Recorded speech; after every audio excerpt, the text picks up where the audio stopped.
Assalamualaikum warahmatullahi wabarakatuh. Salam sehat semuanya. Jumpa lagi di WNX Channel. Dan di WNX Channel kali ini akan sedikit berbeda, akan membahas konten mengenai penggunaan rumus di Microsoft Excel. Kenapa? Karena saya ingin sharing kepada kalian, khususnya kalian yang bergelut di bidang administratif maupun penjualan gitu ya, secara online maupun offline. Mungkin rumus subtotal ini akan bermanfaat sekali untuk kalian ketika mencari nama barang sesuai dengan kategori barangnya. Kemudian totalnya pun akan mengikuti sesuai dengan barang yang kita cari. Itu ya. Nanti akan dijelaskan secara rinci bagaimana penggunaan filter, perbedaan antara sum dengan subtotal. Yuk kita belajar sama-sama.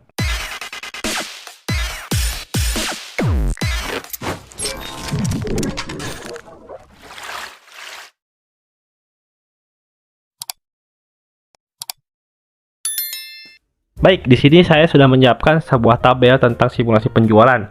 Nah, tabel ini saya buat ada nomor, nama barang, harga satuan, terjual, dan total. Nah, di sini saya buat datanya random ya. Nah, ini adalah totalnya, total penjualan. Kemudian ini rumusnya saya gunakan rumus sum ya, karena untuk menjumlahkan semua barang. Nah, di sini kategori barangnya A sampai D, tapi saya buat random ya. Bagaimana cara mencari kategori barang secara otomatis ya? Caranya itu dengan cara menggunakan yang namanya tools filter ya. Nah, kita blok dulu semua, kemudian kita filter. Nah, ini gunanya untuk mencari barang secara otomatis ya. Tuh, misalkan kita cari nama barang yang A, maka akan muncul lah ya, sesuai dengan kita mau A aja gitu kan, yang lainnya terhide gitu ya. Tapi totalnya nggak muncul. Kenapa? Ya, karena kita salah ngeblok tadi pada saat nge-filter ya. Jadi tolong diperhatikan untuk cara filternya ya.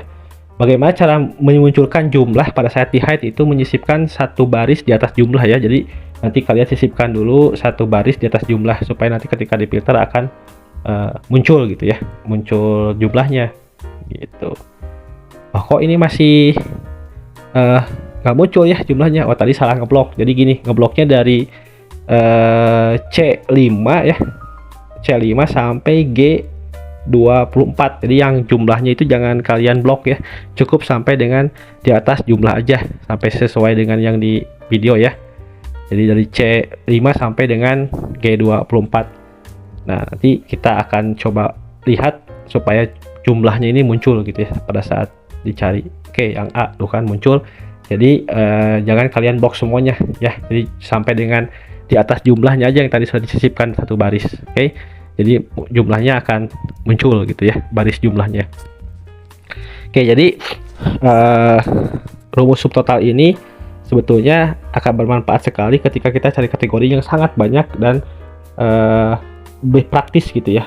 Tapi di sini untuk jumlahnya kok masih total keseluruhan. Nah, inilah dia rumus fungsinya subtotal itu seperti apa. Nah, ini kita akan coba lah ya, nanti praktekkan langsung penggunaan rumus subtotal dan bagaimana hasilnya gitu ya. Nah, ini kan jumlah yang kategori barang A. Seharusnya jumlah barangnya itu, misalkan kita buktiin dulu deh jumlahnya itu. Nah, ini jumlahnya 24 juta ya, bukannya 130.620.000, bukan, tapi 24 juta sekian gitu ya harusnya. Nah, bagaimana caranya? Yaitu dengan cara subtotal. Jadi sama dengan kita ketikkan sub total, kemudian nanti kurung buka, nanti pilih nomor 9 ya, sum. Nah, kita tarik dari G5 sampai G24. Oke.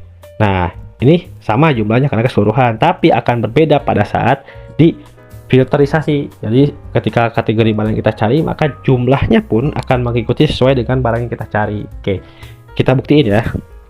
Jadi kita cari nih nama barang yang A. Ketika di hide, maka jumlahnya pun akan mengikuti ya, sesuai yang kita tadi buktiin, harusnya 24.735.000. Kita cari nama barang B, oh kan 32 juta, akan mengikuti gitu. Nggak konstan seperti rumus sum. Ketika di hide itu akan tetap aja gitu kan. Nah, ini kan kita buktiin yang barang B tuh kan sama 32 juta sekian lah ya. Jadi fungsinya subtotal itu gitu ya. Ketika kita cari kategori barang dan jumlahnya pun mengikuti sesuai dengan barang yang kita cari. Itu sangat bermanfaat sekali ya. Jadi sangat efektif dan efisien ya. Nah, ini kan nama barang yang A ya.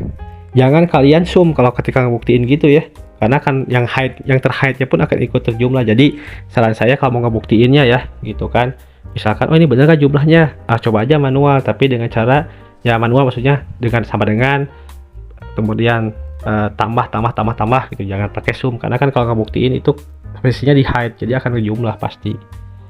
Nah kan sama kan, nah, memang harusnya seperti itu gitu ya jumlahnya.